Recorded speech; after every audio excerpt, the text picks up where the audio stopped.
Black people was already here. That's a bald-faced lie. He didn't discover no America.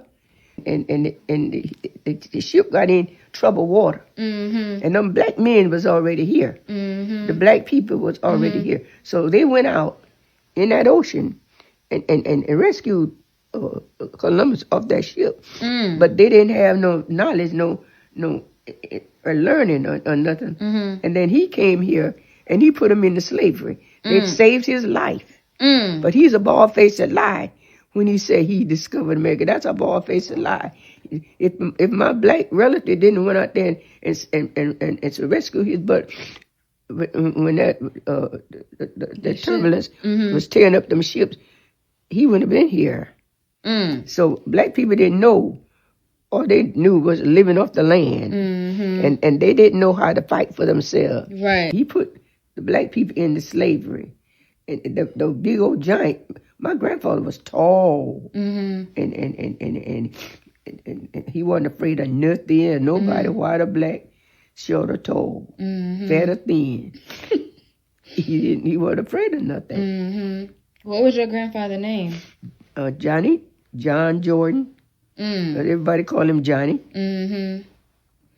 John Jordan put the black people into slavery, and they got tight and they fought their way out. They fought their way out of.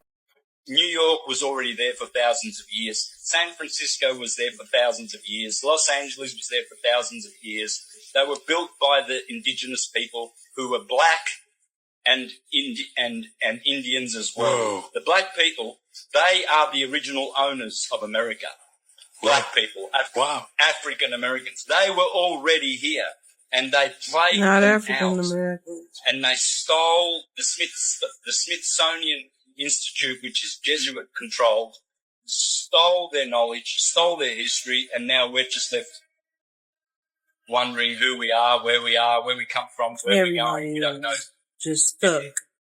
The information that these black women exposed is not new to many black Americans. It is the same kind of stories that many of them grew up hearing from their grandparents. But for some reasons, those conversations rarely make it in mainstream history books. Instead, we are often told one single narrative, that all black Americans arrived in America through transatlantic slave trade. That is the version repeated over and over. But history is not always simple. Even Christopher Columbus, the man many credit with discovering America, wrote in his own journals that when he arrived, he found people already living there. The land was not empty, it was inhabited. And based on some of the early descriptions of the European explorers, there were people of dark skin complexions already living on the land of America. So that raises questions. If people were already living in America before slave trade fully expanded, and if early explorers documented darker skinned inhabitants, then what does that really mean? Is the full story being told? Or have certain parts of history been overlooked, ignored, or simplified over time? Today, we are going to be talking about that. Let's get into it. If you see the ancient god of Vietnamese, he's black. The ancient god of Hawaiian, he's black. The ancient god of the Indians, Vishnu, is black. The ancient god of Chinese, Buddha, is black. Are these Africans? No, European will tell you this is parallel development. And we sit around and accept this because he wants to develop his concept of white supremacy. And if he wasn't there first, then it didn't happen. You have pyramids in Egypt. You have pyramids in West Africa. And you have pyramids in Central America. You have those great big thick-lipped, big-nosed megaliths in the Ivory Coast. And you have them in the Olmec civilization here. But did they cross the ocean? No, because Columbus discovered America. So, if everything around the equatorial belt is black and black culture and tropical people, why? How can we possibly believe that they went all the way up through Siberia and then dispersed? What is the purpose of such a stupid interpretation of the dissemination of humanity? That is how deep white supremacy goes. In the oceanic belt of the equator, what do you see? Little black people here, little black people here, little black people here, little black people. But did they go that way? Because they want to say the European was the first person to cross the Atlantic Ocean, right? Now, how difficult is it to get across the Atlantic Ocean?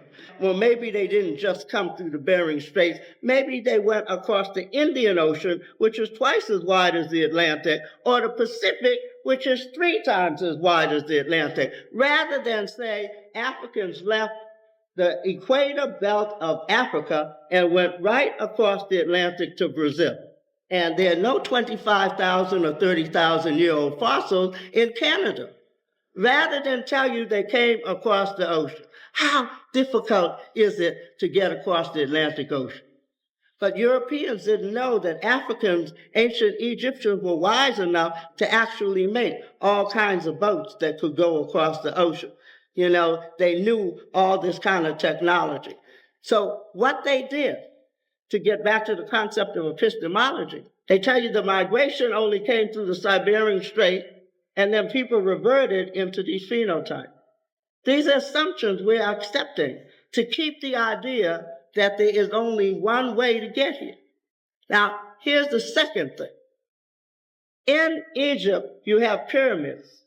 The Nile was wet 7,000, 9,000 years BC. It was wet.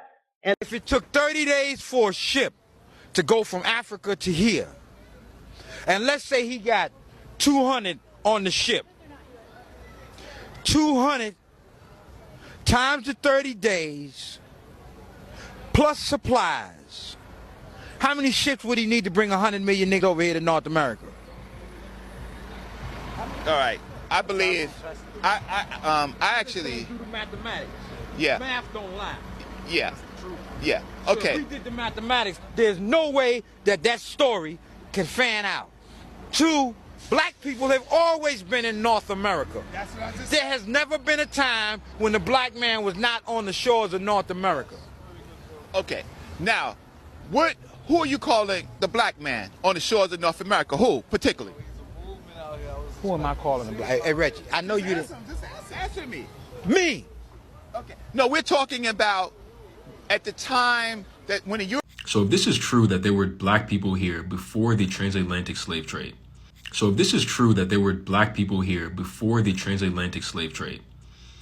then it's not crazy to assume that these people had sophisticated societies. These people had cities.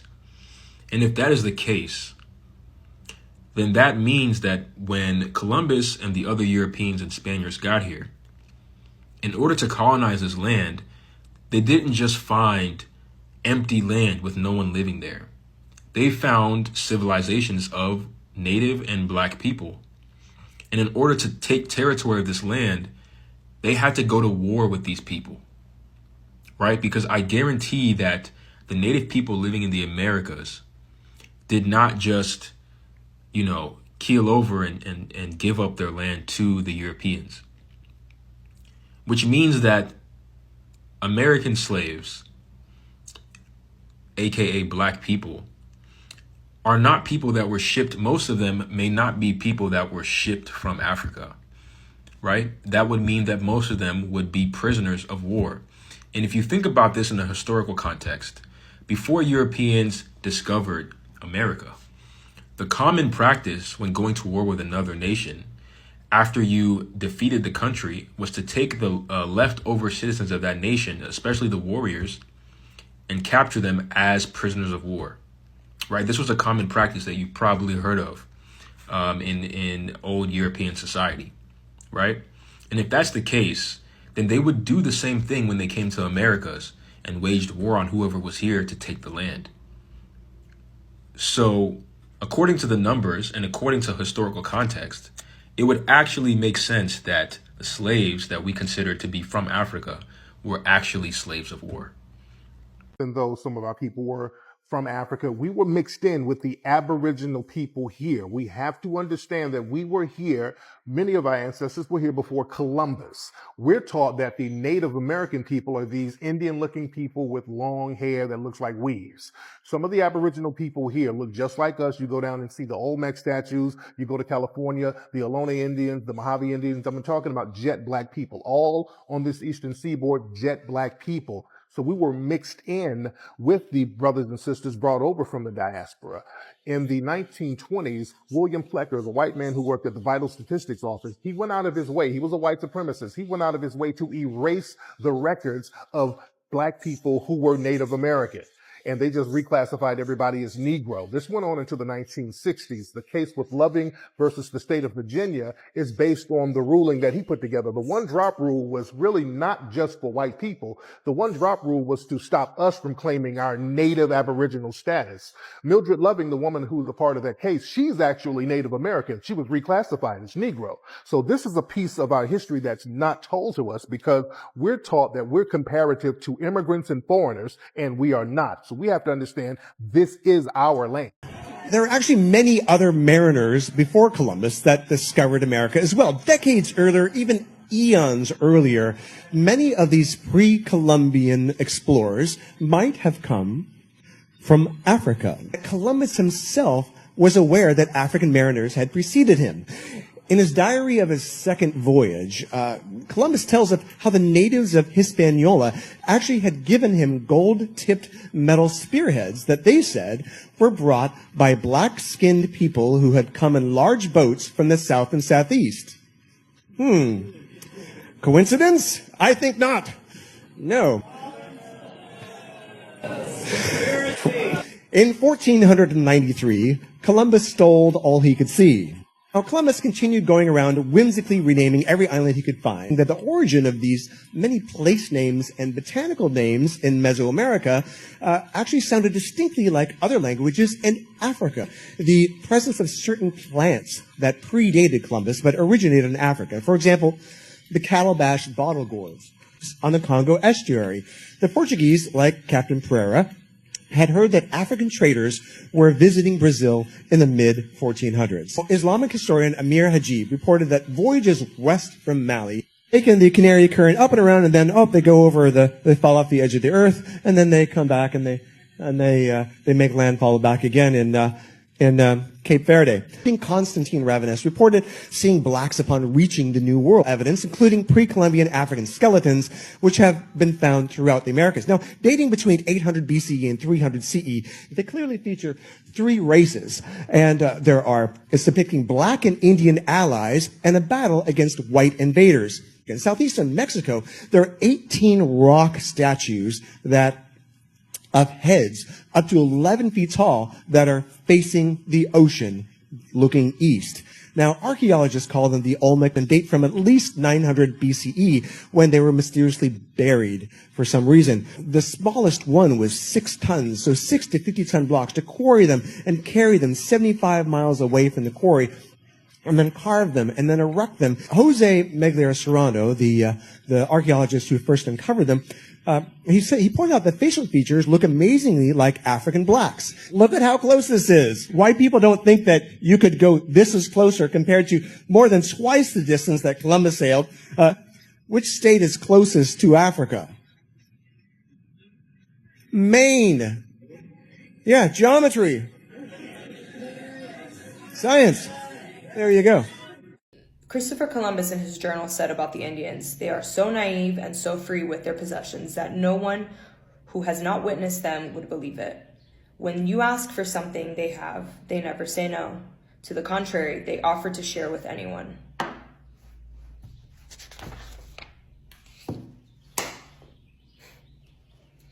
And he wrote that in his journal, mocking them. Because he came from a land full of the worst kinds of people.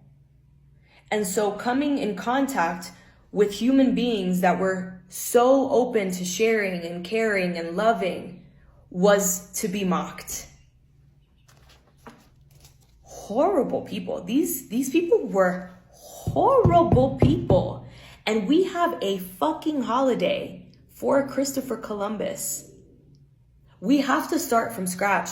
There is no we have to pull out every little piece of history that the United States has taught us, grab it and pull it out by our ears and burn it. Burn it. These people were fucking horrible. Black folks, y'all do know that we were here well before slavery, right? I mean, y'all do know that, right? Y'all know that we were here in this country, Africans, already here in America way before Columbus came.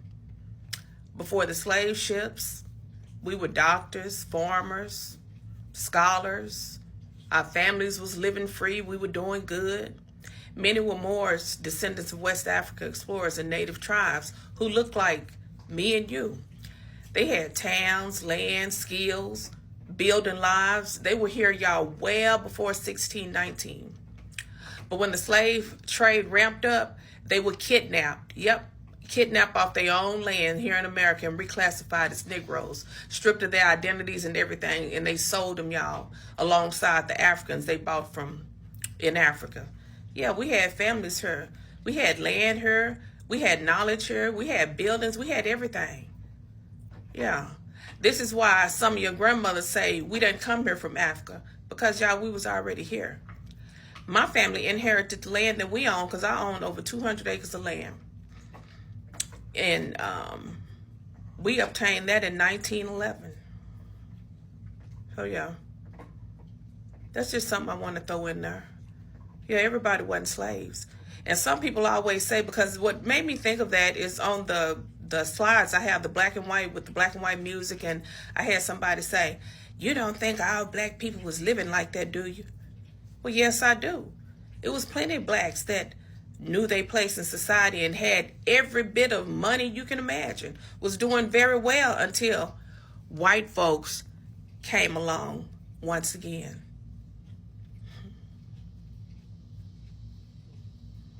I'm Dr. O, y'all, and I'm out. When you understand that the first humans to ever walk this planet were black, you can understand where white fragility, but also white supremacy comes from. Any oppression comes from a fear of not being good enough, a fear of competition. And when you understand that the blueprint is literally a black woman, a black man, you can understand why white people have felt the need to conquer people of color's land, because black people are closer to the DNA makeup of the original people to be here on Earth than white people are. And that Christopher Columbus was the first of these.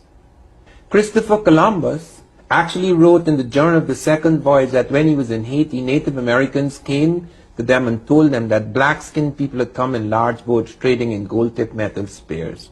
Columbus took 2 of these spears and sent them back to Spain to be assayed. They were microscopically inspected in Spain.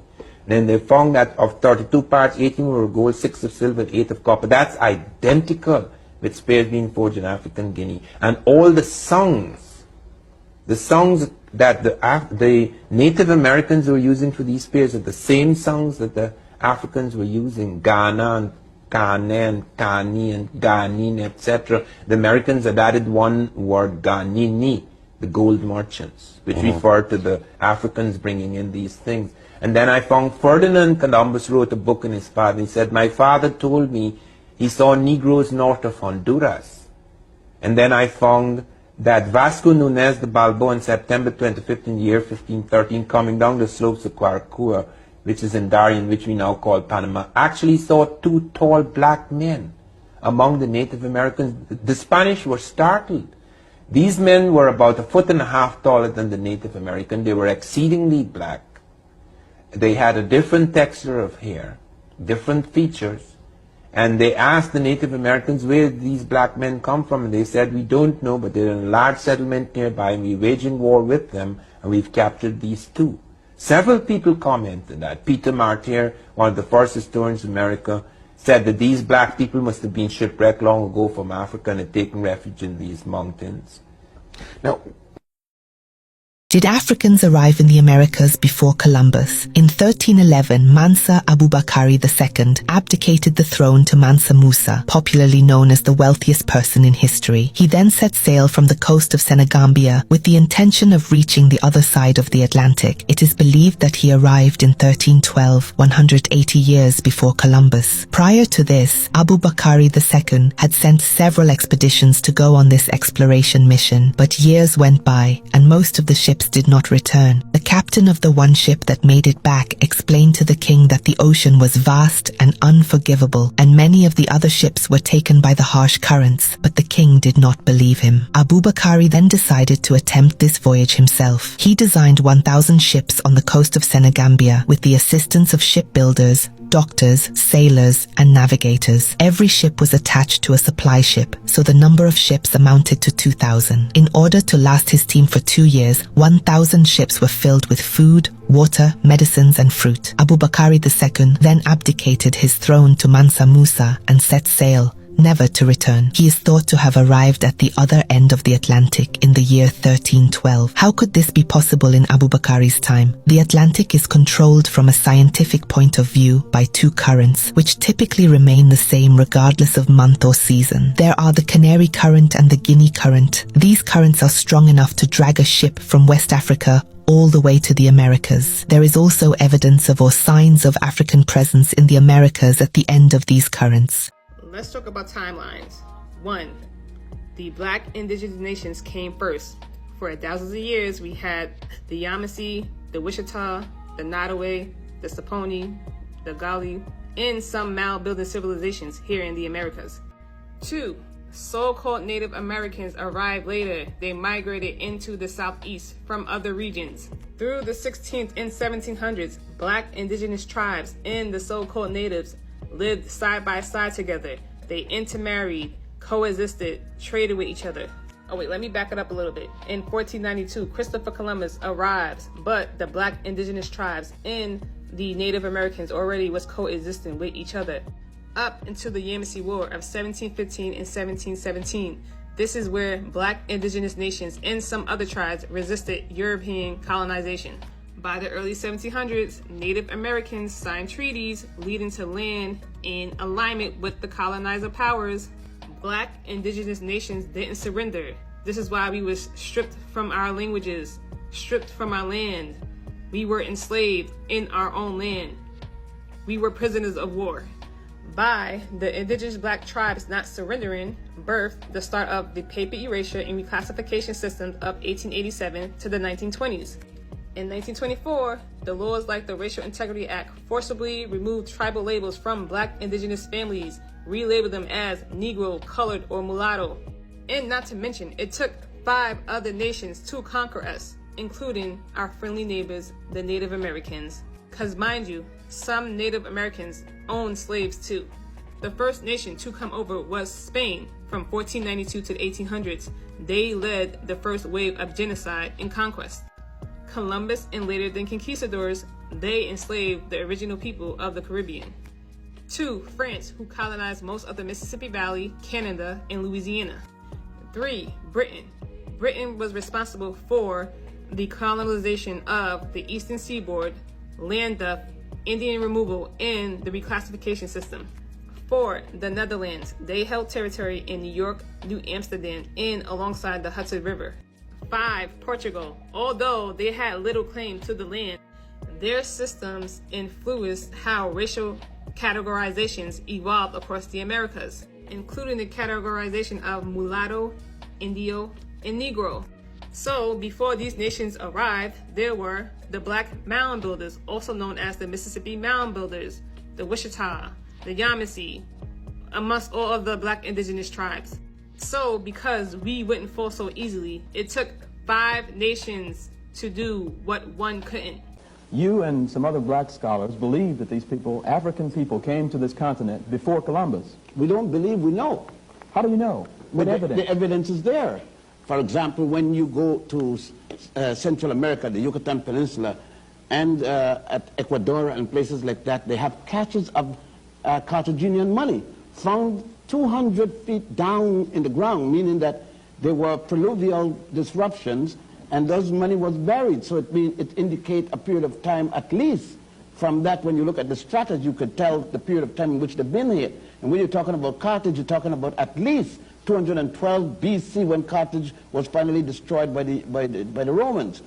Again, the Queen Makeda, which you call the Queen of Sheba, there are maps which Rome, the church in Rome, the so-called Holy Father, has suppressed these maps from the time of Justinian, showing South America and what is today called Central America. The maps there and Victoria, Makeda goes back to at least 892 BC. Before Christ. Were black people already in America when the slave trade started? Absolutely.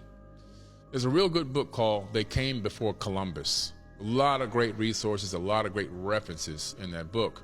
And we realized that people came from Africa and were already doing a trade and barter with the Mayans long before anybody ever came to the Americas, European. Matter of fact, this was so long ago, they weren't dealing directly with Mayans initially, they were dealing with the Teotihuacans, a culture that existed before the Mayans. And remnants of the Teotihuacans and the African trade exist in the jungles down there. They left these gigantic big stone Olmec heads. And so not only did they trade and barter, but they also even married in with each other and started having children in the Americas. And this was the beginning of the black African race in the actual Americas. We became some of the indigenous tribes here. So some tribes were already here long before Columbus accidentally thought he was heading to India and ran into the Caribbean islands. So that's how he got here. He thought he was in India. That's how we got the name Indians. So we started calling people Indians, which is actually an insult to an indigenous American. They're not Indians, they're indigenous Americans, natives. But we call them Indians because of Christopher Columbus. That's an insult to them. And so people were here long, long before 1492. How did they enslave us? Okay, so this is where it happens. So the people here... If we were already here... Yeah. There were people here, but not enough to create a workforce like what they wanted. They then were going to Sierra Leone and other places in Africa, off the coast of Africa, and tribes that had captured their enemies were then selling those people to the Europeans. Right. The Europeans were bringing them over on boats, and they were creating this workforce because it was easier to take a dominated and already, people who were already taken over and already had lost, versus trying to go to a new land.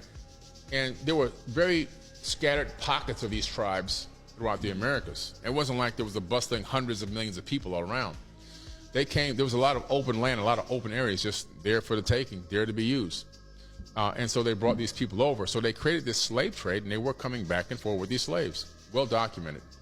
I mean, well documented. They kept great logs, unfortunately, for some of the people. I mean, the logs are, heart-wrenching, gut-wrenching logs. But they kept the logs. So we know that the slave trade was real. But also, when they got to America, they started dealing with some of these tribes and teaching them how to run their slaves too, and how to control and sell their slaves to other parts of their country.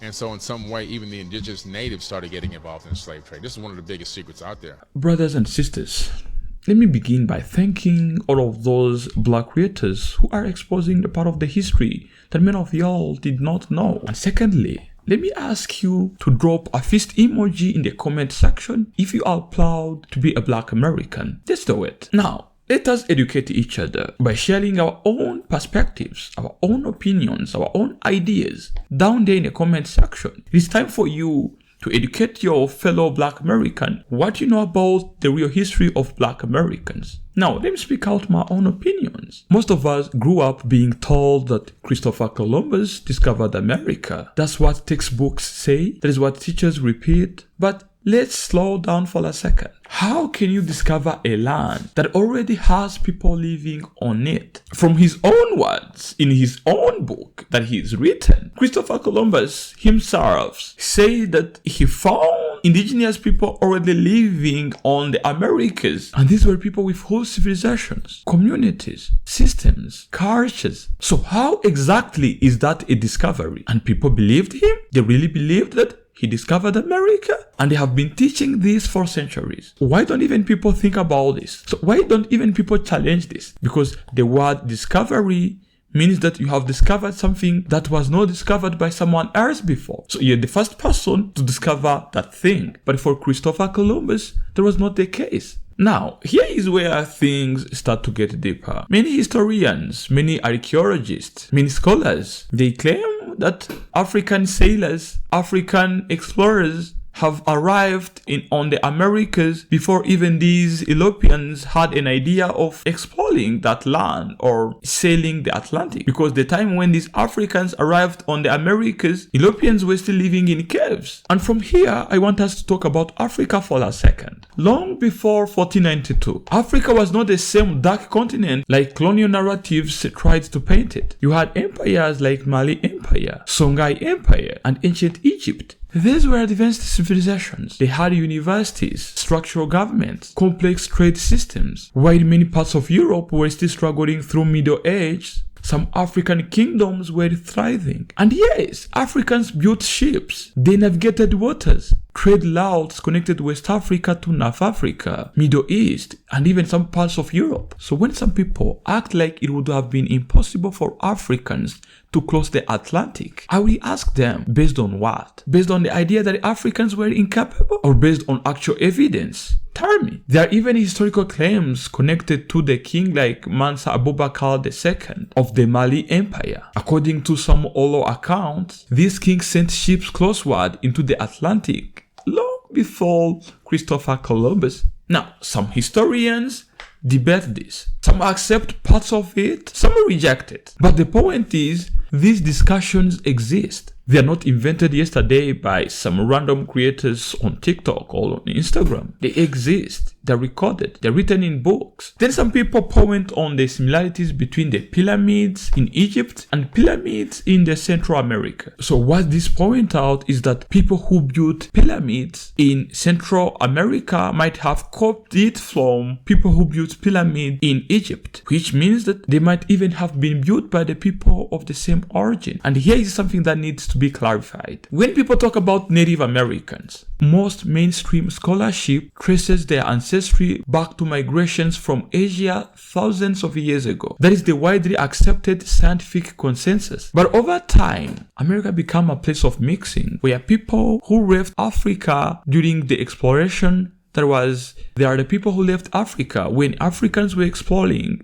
the Atlantic, and they landed on the Americas, and they started intermarrying with those other people who might have migrated from Asia thousands of years ago. And those people, they started intermarrying, they started mixing together. And according to what Christopher Columbus, after arriving on the Americas, those people that he saw on the land had dark skin color. Another exercise that I'm gonna give you Black Americans is to ask yourself, how comes that only 5% of the slaves were taken to the United States? And remember that 10 million people were taken from Africa, which means that only 5% of 10 millions were taken to the United States. And now currently, the total population of Black Americans is equal to 40 millions. How comes that only 5% of the total enslaved people were taken to United States, and now Black Americans are about 40 million? That is a question to answer. Let me know what you think in the comment section. Is it because many of the other people were original settlers, or is it just because of the rapid growth of population of Black people? Now, I want us to read some of the comments of people on this topic. The first comment goes, we have many museums of everything, but not one slave ship. So he's literally trying to say, if Africans were taken from Africa to the Americas by using slave ships, where are those ships? Where is the museum that showcases all of those ships that it took Africans from Africa to the Americas? Can you tell me about it? Can you really share any information about the slave ships that took Africans from Africa to the Americas? If you know anything about it, just tell us in the comment section. So another comment goes, our true history is more relative to the Native Americans' history. They just wrote us out. Yes, there are some Black Americans who might have originated from the Africans who sailed across the Atlantic many years ago before the arrival of Christopher Columbus. That is true. But again, it does not mean that all Black Americans originated from those people. There's also another recorded history of how Africans were taken from Africa as slaves to the Americas. That is also true. Another comment goes, Columbus says in his memoirs, there were Africans in the New World. Yes, Columbus said it. He said that he found people of dark skin color with hair like the hair of Africans. He said it himself. So if you really want to understand this part of the history, I want you to go and look for a book that is titled They Came Before Columbus. You will understand how some black Americans arrived on the Americas, arrived in the United States before the arrival of Christopher Columbus, and we even learn other parts of the history that will make you understand the true identity of black Americans, the real history of black Americans, the real history of your lineage. And I'm pretty sure that after reading that book, you will now start being proud of yourself, proud of your ancestors. So that was it for today. Make sure that you tell me down there in the comment section what are your opinions about this topic. And if you have enjoyed watching the video, please like it and subscribe for more episodes like this.